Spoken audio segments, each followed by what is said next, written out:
Notre Dieu est bon, hein. Il est merveilleux. Et quand on chantait tout à l'heure, c'est vrai, il est grand. Il est grand. Et nous ne sommes pas grand-chose. Nous ne sommes pas grand-chose devant sa grandeur, devant sa sainteté. Et pourtant, nous sommes l'objet de son amour. Il nous offre des cadeaux en permanence. Et le plus beau, le plus important, c'est celui de Jésus à la croix. Car Dieu a tant aimé le monde qu'il a offert.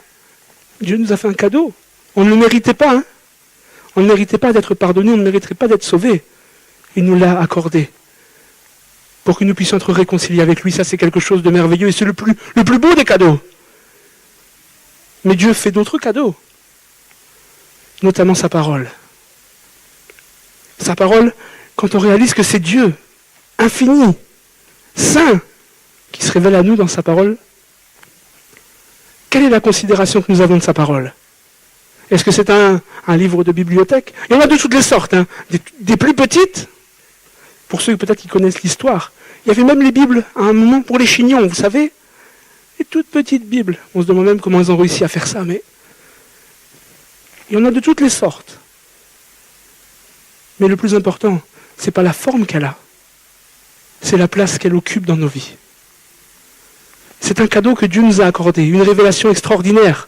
De la première à la dernière page. Tout est inspiré, tout est voulu de Dieu. Pourquoi ? Parce qu'il se révèle à nous. Il veut se faire connaître à nous. Qu'on apprenne à le découvrir. Quelle est la considération que nous avons de la parole de Dieu ce matin ? C'est une question que je nous pose à tous, hein ? À moi le premier. Est-ce qu'elle est ce livre qui dirige mes pas ? Qui me révèle le cœur de Dieu, ou est-ce qu'elle est simplement un livre d'ornement ? Juste pour commencer, une petite anecdote qui peut faire sourire, mais qui en même temps... Et ce n'est pas pour jeter la pierre à qui que ce soit. Ce matin, ce n'est pas en aucun cas une parole de jugement, mais c'est plutôt une exhortation à considérer la parole de Dieu. Un frère qui un jour fait une visite chez une dame âgée, et il voit la sœur toute affolée, toute embêtée, parce que elle n'a plus ses lunettes. Et la vue diminue, elle ne voit pas grand-chose. Et le frère dit, mais ma sœur, vous avez cherché partout ? Oui, j'ai tout fouillé partout, j'ai tout retourné. Vous avez prié ? Oui. Ben venez ma sœur, on va reprier, le Seigneur va nous éclairer. Et ça faisait déjà quelques jours, hein, peut-être même 2 semaines presque, qu'elle n'avait plus ses lunettes, la sœur. Ils se mettent à prier. Et ils font confiance au Seigneur. Et à un moment, le frère dit, on va ouvrir la parole, ma sœur. Vous avez votre Bible ? Oui. Elle ouvre la Bible, les lunettes étaient dedans. Quelle est la considération de la parole de Dieu ? Est-ce que nous la lisons quotidiennement ? Ou est-ce que juste le dimanche, quand on est dans cette maison de prière, pour faire comme tout le monde ? Moi j'ai ma grosse Bible, c'est vrai, mais c'est pas pour... Comment on l'utilise ? C'est un cadeau précieux, hein ? C'est un cadeau merveilleux qui nous révèle Dieu dans toute sa grandeur, toute sa bonté, sa miséricorde, mais en même temps qui nous révèle qui nous sommes, pourquoi nous sommes ici. Ça, c'est quelque chose d'extraordinaire. Nous sommes des privilégiés. Combien autour de nous se disent, mais qu'est-ce que je fais ici ? Pourquoi est-ce que je suis sur terre ? Nous le savons. C'est parce qu'il nous a voulu et c'est pour le servir. Nous sommes des privilégiés. Et qu'est-ce qu'il nous le révèle ? Sa parole. Sa parole donne un sens en plus à notre vie. Elle nous guide, elle nous dirige. C'est un privilège. Et ce matin, j'aimerais vraiment parler sur l'importance de la parole de Dieu. En quelques mots, tout simplement. Et j'aimerais partager pour cela un psaume, juste un verset dans un psaume. Le psaume 119. Quand on dit le psaume, c'est pour ça que j'ai dit juste un verset. Parce que quand on annonce le psaume 119, tout de suite les frères et sœurs se pensent comme au temps d'Esdras, où on a lu la Torah du matin au soir. Mais on va juste s'arrêter sur un verset. Bien que des fois même sur un verset, hein, on peut parler du matin au soir. Mais ça ne va pas être le cas, je vous le rassure. Le livre des psaumes, c'est un recueil merveilleux. Déjà, quand on l'ouvre, ce recueil, ça commence par heureux. Et vous savez que c'est là le projet de Dieu pour nous. Que nous puissions marcher et vivre heureux. Encore une fois, ça ne veut pas dire qu'il n'y a pas de difficulté. Qu'on marche sur des pétales de rose. C'est pas ça. Mais c'est que Dieu est avec nous. Dieu se révèle, Dieu vit en nous. Et ça, c'est une source de joie, une source de bonheur. Et Dieu veut que nous marchions heureux. Heureux l'homme. Heureux l'homme, c'est le premier psaume. Et le psaume 119, vous avez vu le premier mot? Heureux. Dieu désire que nous soyons heureux. Vous connaissez les béatitudes, l'enseignement de Jésus, le sermon sur la montagne. Heureux, heureux, bien heureux, peu importe le mot qu'on donne. C'est là le désir de Dieu, que nous puissions vivre heureux. Et vous savez que pour vivre heureux, pour nous en tant que chrétiens, on le sait, mais il y a une grande partie, c'est sa présence en nous. Mais il y a aussi une partie qui dépend de nous. Qui dépend de nous. Sur comment nous vivons. Comment nous marchons quotidiennement. Est-ce que j'ai une vie de sanctification? Est-ce que j'ai une vie qui honore Dieu? Et alors oui, je serai heureux.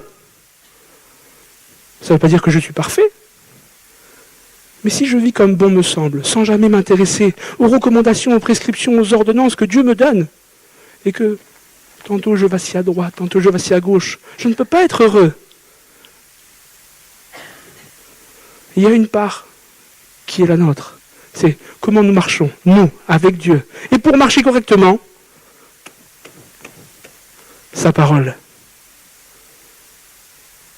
Amen. Je vous laisse le soin de lire ce psaume, qui n'est pas très long. Bon, en un quart d'heure maximum, si on prend le temps, c'est lu.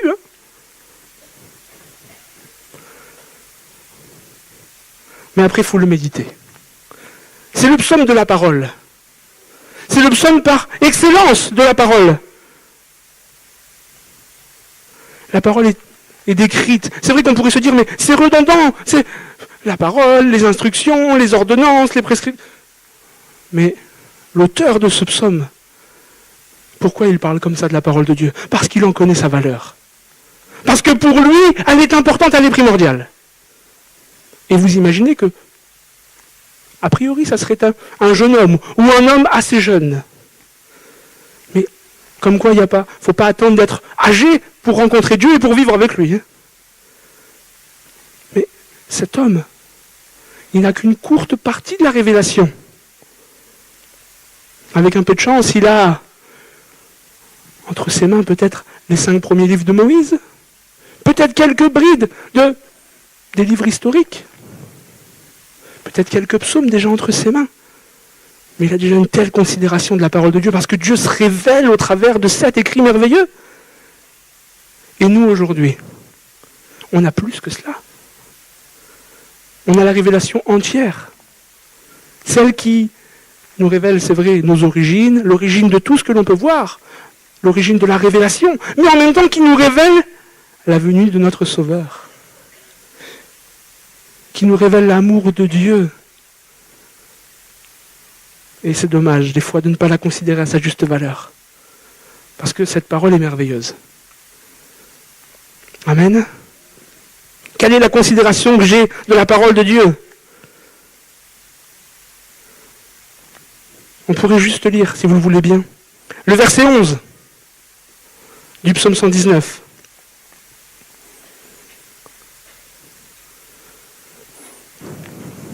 Vous l'avez tous?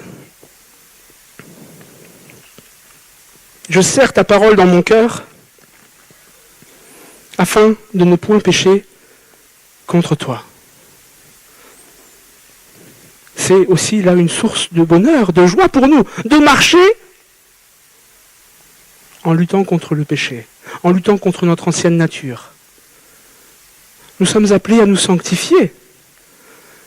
Dans le Nouveau Testament, il est dit que sans la sanctification, nul ne verra le Seigneur. C'est aussi à nous. Et pour avoir une marche dans la sanctification efficace, Dieu nous a tout donné. Il nous a en plus donné son esprit pour que cela prenne d'autant plus de sens et d'autant plus de force. Mais il nous a donné toutes les indications nécessaires. Quelle est la considération que j'ai de la parole de Dieu? Et ce jeune homme dit, je serre ta parole. Je serre ta parole contre mon cœur, afin de ne point pécher contre toi. Et c'est vrai que dans ce mot, on pourrait déjà y voir la méditation, l'étude. Mais moi, je vais m'arrêter sur le sens littéral de chaque mot, du moins de ce mot. Et je vais jouer un peu avec les mots si vous me l'accordez ce matin. Comme vous le savez, je le dis tout à l'heure, nous sommes allés 4 ans en Israël et j'ai eu le privilège d'apprendre l'hébreu. Et j'ai regardé alors le texte original. Et tout est inspiré de Dieu. Hein. On l'a dit tout à l'heure. Et même, bien que Dieu ait laissé le libre choix, le libre cours aux auteurs d'écrire, il y a une inspiration divine.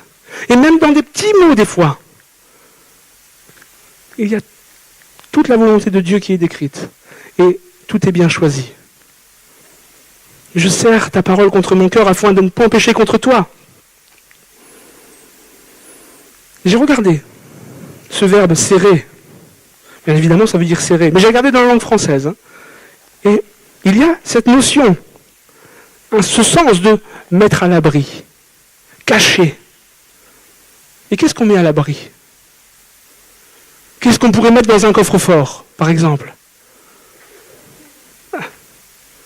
Des trésors.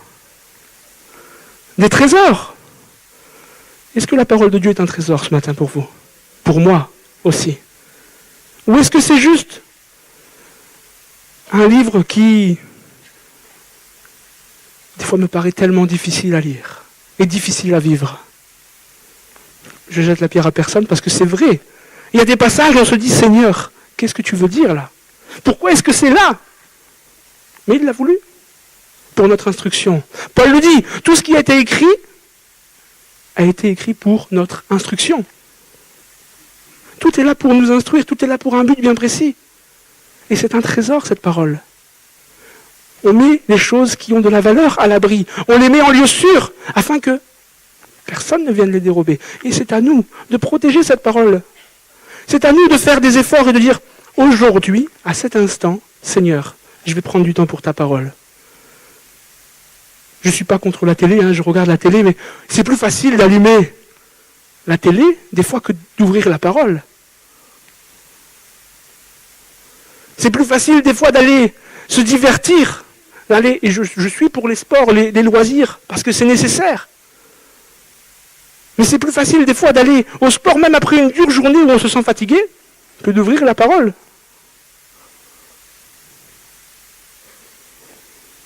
Seigneur, aide-moi à considérer cette parole comme un trésor, à la voir telle qu'elle est, quelque chose de précieux, quelque chose de merveilleux, un don que tu m'as offert. Je serre ta parole.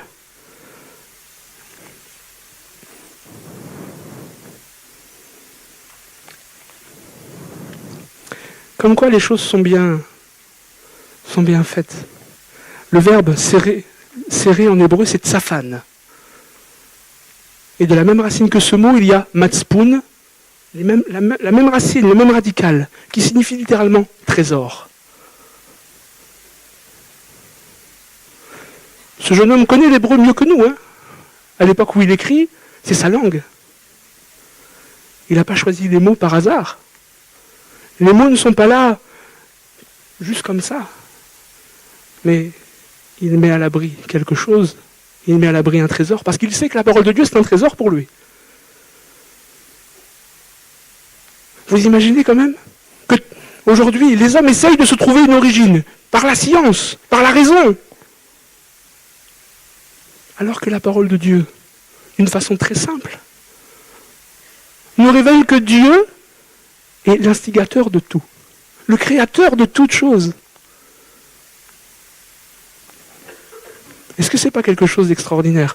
Ce livre, ce n'est pas un recueil de science, réservé à une élite, puisque si ça avait été le cas, nous ne sommes pas tous des scientifiques, et moi le premier. Est-ce que j'aurais compris? Est-ce que j'aurais saisi les choses? Mais Dieu nous dit les choses d'une façon simple, claire, nette, pour qu'on puisse tous les comprendre. C'est moi qui vous ai créé, c'est moi qui ai tout créé. Et je suis celui qui te veut ici ce matin. Je suis qui veut donner un sens à ta vie. Est-ce que ça, c'est pas quelque chose de précieux? Le psalmiste sait. Je sers ta parole parce que c'est un trésor. Elle donne un sens à ma vie. Elle me donne des directions.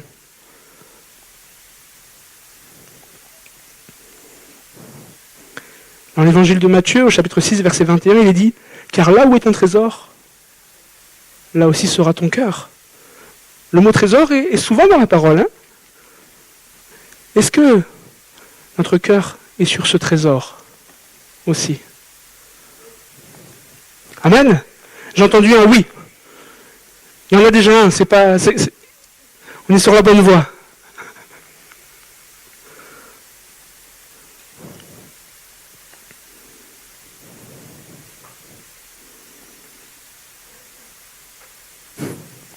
Comment est-ce que je considère la parole de Dieu ce matin?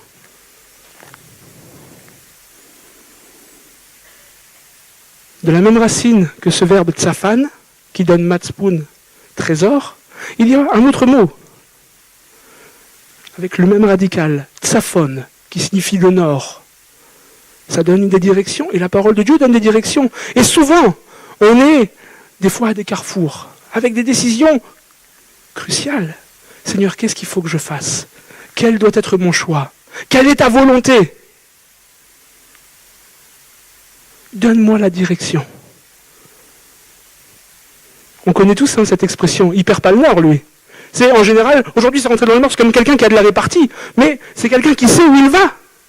Est-ce que nous savons toujours où Dieu veut nous envoyer? Alors qu'il nous donne un itinéraire. Pour notre vie spirituelle, il nous donne un itinéraire dans sa parole. Il nous donne un itinéraire dans sa parole. Ça ne veut pas dire que les mots vont être ceux de notre situation, mais en la lisant, en dépendant de son esprit, en lui demandant de nous éclairer, il peut nous donner une direction. Bien souvent, on se dit, Seigneur, j'attends qu'il y ait une parole dans l'Église. Et Dieu peut le faire. Dieu peut donner une parole de connaissance, une parole de prophétie, une parole de sagesse, que ce soit dans l'Église, des fois, ou même un frère, une sœur qui vient nous voir et qui nous dit quelque chose sans le savoir. Mais la première des révélations de Dieu, elle est là. Vous savez qu'il y a quelqu'un qui a dit que pour parler, il nous faut nos deux lèvres. Vous êtes d'accord? Si on nous enlève une lèvre, la parole n'est plus. Hein? Et nous avons la Bible qui est composée d'un Ancien et d'un Nouveau Testament. Et il y a quelqu'un qui a dit, la parole de Dieu, c'est les deux lèvres de Dieu. Le livre par lequel il nous parle, c'est sa bouche.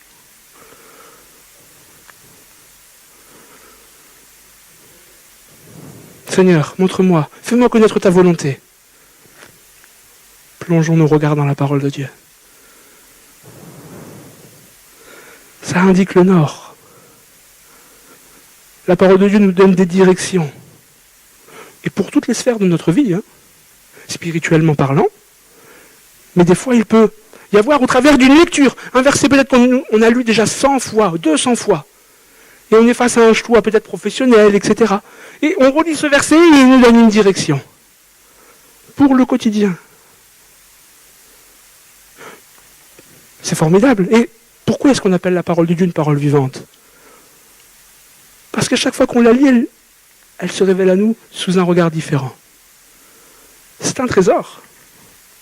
Et comment je considère ce trésor? Est-ce que mes lunettes sont dedans pendant des semaines? Ou est-ce que tous les jours je la lis et je me laisse imprégner par elle et je laisse Dieu se révéler à moi et me révéler ses plans, sa volonté?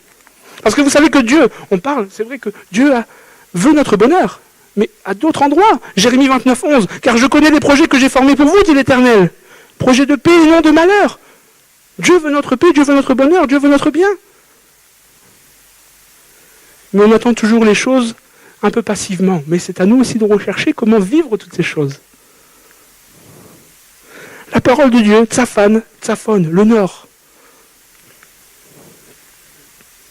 Est-ce que le chrétien est celui qui ne perd pas le nord, spirituellement parlant, qui sait toujours où Dieu veut l'emmener? Ou est-ce que on est toujours dans l'hésitation, on vacille à droite, à gauche? Ça ne veut pas dire que en un claquement de doigts, hein, mais c'est en se laissant imprégner, en la lisant, Dieu peut nous révéler quelque chose.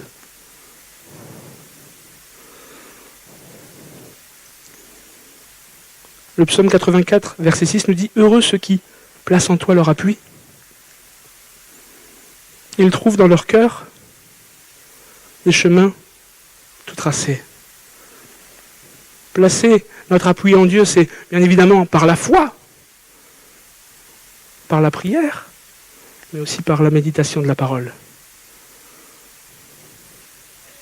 Je le disais vendredi à la jeunesse, vous imaginez que Dieu a dit à Josué que ce livre de la loi ne s'éloigne pas de ta bouche. Médite-le jour et nuit.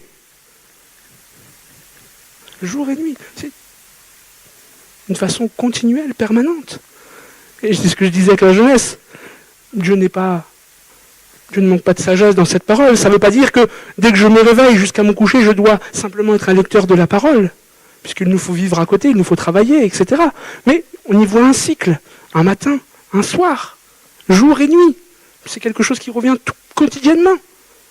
C'est un cycle. Médite cette parole tous les jours, qu'elle ne s'éloigne pas de ta bouche, qu'elle ne s'éloigne pas de ton cœur. Comme ça, tu sauras comment marcher. Heureux ceux qui placent en toi leur appui, ils trouvent dans leur cœur des chemins tout tracés. Vous m'accordez encore un autre mot? De la même racine que Tsafan, il y a Matzpen. Comment on fait pour garder le nord? Bon, aujourd'hui, c'est vrai qu'avec les GPS, etc., ça va, c'est plutôt facile, hein. Mais il y a encore quelques décennies,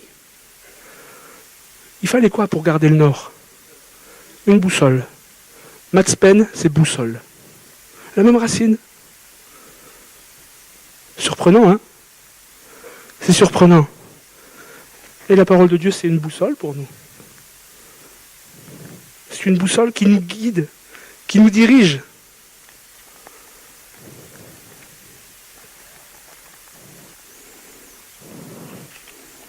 Psaume 16, verset 11 dit « Tu me feras connaître les sentiers de la vie.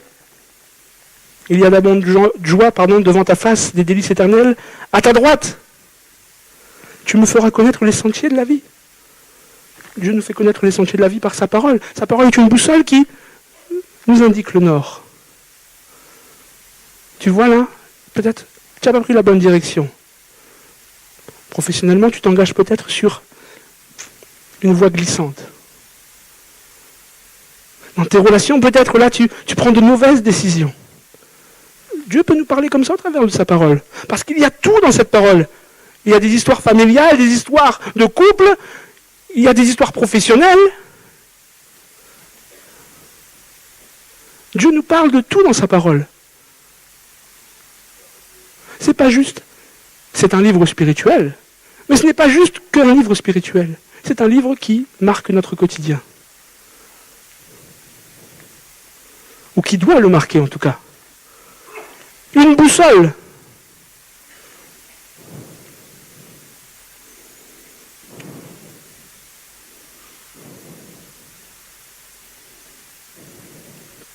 Comment est-ce que je considère la parole de Dieu? Est-ce qu'elle est un trésor? Est-ce que je la mets à l'abri dans mon cœur? Est-ce que c'est elle qui m'indique le nord, ou est-ce que je prends mes décisions par moi-même et que je dépends de la voix de Dieu le dimanche seulement quand je viens dans l'église? Ou est-ce que c'est au quotidien, au jour le jour? Et est-ce que quand je suis en route, vous imaginez, moi j'aime bien aimer, c'est les Indiana Jones, mais vous imaginez un aventurier qui part dans une forêt ou comme ça à l'aventure, sans quelque chose pour lui indiquer une direction à suivre. Et spirituellement, c'est une aventure des fois. Et on a besoin, Dieu nous a donné tout ce qu'il nous faut pour diriger nos pas.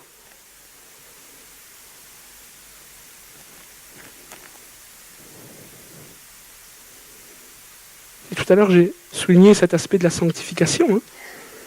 La sanctification, notre sanctification évolue, progresse. Plus on se laisse imprégner par la parole, plus on découvre ce qui est selon le cœur de Dieu, et plus on découvre ce qui n'est pas selon son cœur. Par manque de connaissance, mon peuple périt. Par manque de connaissance, parce qu'on ne lit pas la parole, on peut accepter tout et n'importe quoi dans notre vie spirituelle. Et on perd le nord. La parole de Dieu ne nous indique plus la direction à suivre. Elle n'est plus cet instrument, ce compas, cette boussole qui nous montre que nous sommes dans la bonne direction. On peut tout accepter. On peut tout accepter. Dans l'Épître aux Galates, chapitre 1er, verset 6, Paul qui dit « Je suis surpris que si vite vous vous laissiez détourner de celui qui vous a appelé à la grâce de Christ pour passer à un autre évangile. » Par manque de connaissance, parce qu'on ne lit pas la parole, des fois on peut tout accepter comme parole de Dieu alors que c'est parole de l'homme. Et le chrétien, ça doit être celui qui doit désirer et vouloir vivre tout ce qui est décrit dans cette parole. Ça doit être son cadre de vie et refuser, rejeter tout ce qui n'est pas inscrit dans cette parole. J'ai déjà eu l'occasion de discuter avec quelqu'un qui m'a dit « Oui, mais il est écrit que si on devait tout écrire, la terre ne serait pas assez grande pour contenir tous les livres. » Parce que je parlais avec quelqu'un, justement, vous savez, sur les manifestations de l'esprit un peu particulières qu'il y a des fois dans certaines églises ou certains pays. Quelqu'un qui me dit « Mais moi, quand l'Esprit de Dieu nous visite, je ne vois rien de mal à ce que, par exemple, quelqu'un pousse des cris d'animaux. Moi, ça me choque. C'est pas biblique. »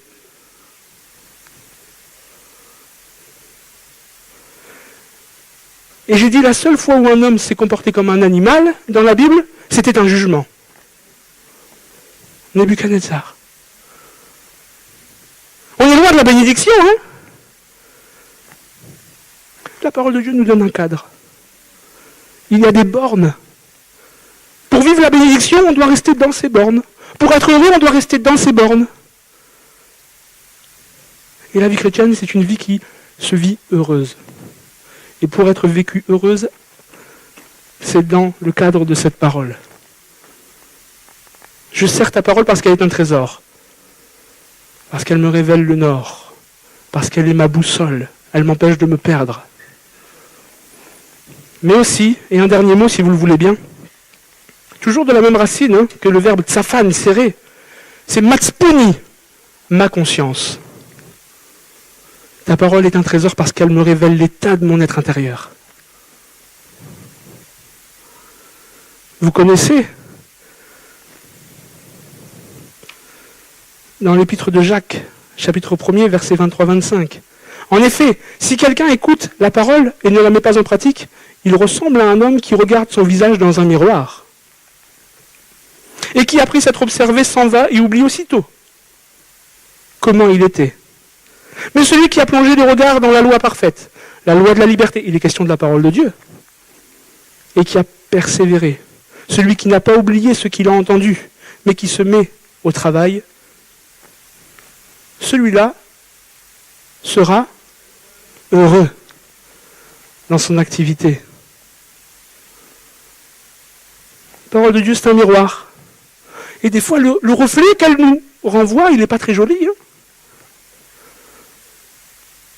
Pourquoi est-ce que tu refuses de pardonner à ton frère ou à ta sœur? Tu crois que tu méritais le pardon, toi? Le pardon que Dieu nous a accordé, c'est pas parce qu'on le méritait. Hein. C'est parce qu'il nous a aimés. Et nous sommes appelés à pardonner de la même manière qu'il nous a pardonné. Mais ce n'est pas évident. Parce que nous ne sommes pas Dieu. Bien que nous soyons participants de sa nature divine, nous ne sommes pas Dieu. Nous sommes faits de chair, avec des faiblesses, des limites. Et c'est pour ça qu'il est important de dépendre de lui. Aide-moi, Seigneur. Remplis-moi de toute cette abondance de pardon. Ça ne veut pas dire être permissif et laisser tout passer. Ça veut dire accorder, de pardonner une offense, une faute. Pourquoi est-ce que dans l'Église, je parle librement, je ne connais pas, ce sont des exemples. Pourquoi est-ce que tu restes toujours dans ton coin et tu refuses d'aller peut-être vers cette personne? On est appelés à s'aimer les uns les autres.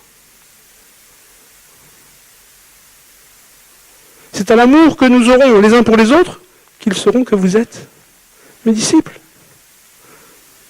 Si nous ne sommes pas des porteurs de l'amour de Christ, comment les autres peuvent-ils voir que nous sommes les disciples de Jésus-Christ?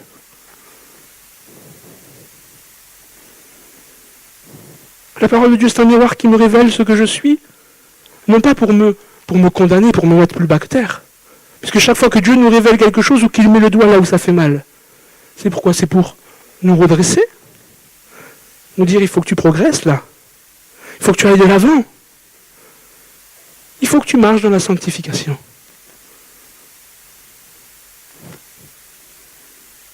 Et souvent, il peut arriver qu'en voyant le reflet, on se dise il y a trop de boulot. Et on referme, et on tourne les talons, on oublie aussitôt ce qu'on a vu.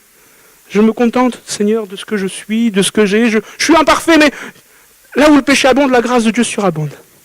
Hein? Et est-ce que nous ferons un prétexte en quelques mots, je paraphrase, mais est-ce que nous allons faire de cette grâce de Dieu qui surabonde un prétexte à vivre dans le péché? Non, loin de là. Vous lirez l'épître de Paul aux Romains.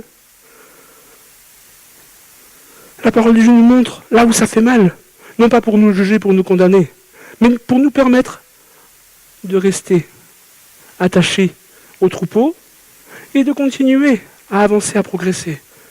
À avancer, à progresser avec lui, avancer à progresser dans notre vie de tous les jours pour être bénis et devenir une source de bénédiction.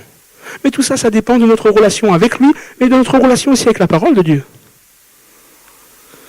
La parole de Dieu me révèle l'état de ma conscience. Matspuni, je sers ta parole.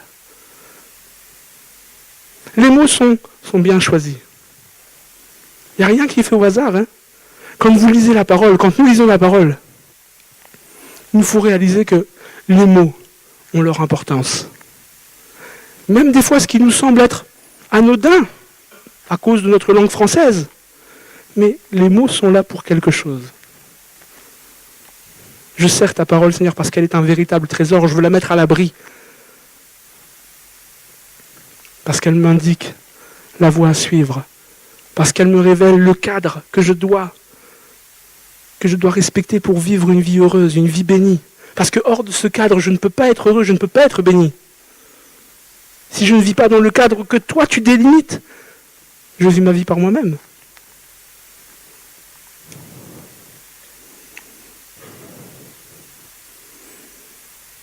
Et je considère cette parole parce qu'elle me révèle l'état de ma vie. Pour que j'aille toujours de progrès en progrès, de victoire en victoire. Pour que je devienne de plus en plus semblable à lui. Amen. Alors comment est-ce que nous considérons la parole de Dieu ce matin? Est-ce que c'est un beau livre de bibliothèque? Je disais tout à l'heure, il y en a de toutes sortes. Celle-ci, elle est plutôt jolie, des tranches dorées, une couverture plutôt sympathique. Et c'est vrai que dans une bibliothèque, ça fait beau. Peu importe la couverture, peu importe la forme, peu importe la taille. Ce qui compte, c'est la profondeur du message. C'est la puissance du message. Paul dit, je n'ai pas honte de l'évangile.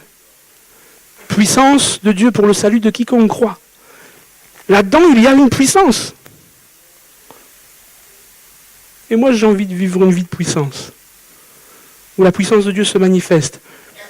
Et la parole de Dieu fait partie de ces outils qui permettent à la puissance de Dieu de se manifester.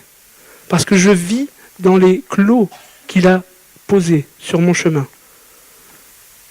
On ne veut pas être de ceux qui, comme au temps d'Élie, clochaient des deux pieds. Jusqu'à quand allez-vous clocher des deux pieds, ou boiter, ou littéralement plier les genoux des deux côtés? On doit marcher droit. Heureux, le premier verset du livre des psaumes, c'est « Heureux, l'homme ». Et la racine du mot « heureux », c'est la racine du mot « marcher ».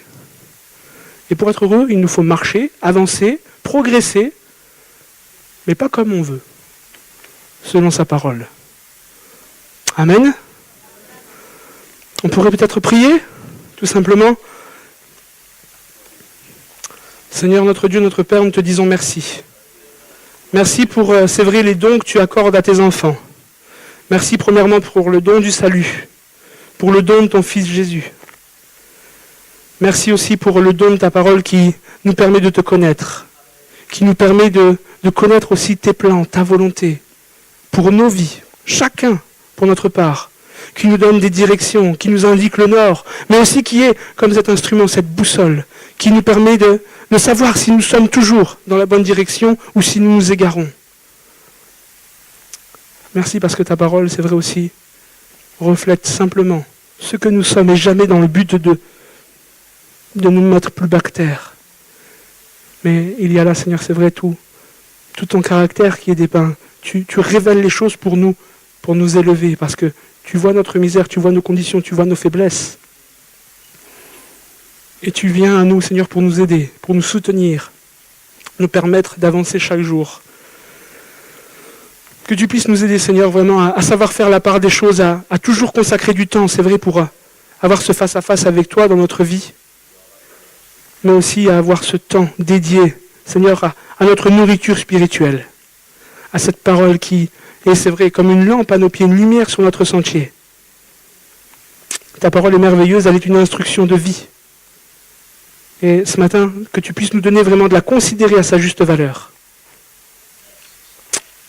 Père, dans le nom de Jésus, te prions ainsi, nous te disons merci. Amen.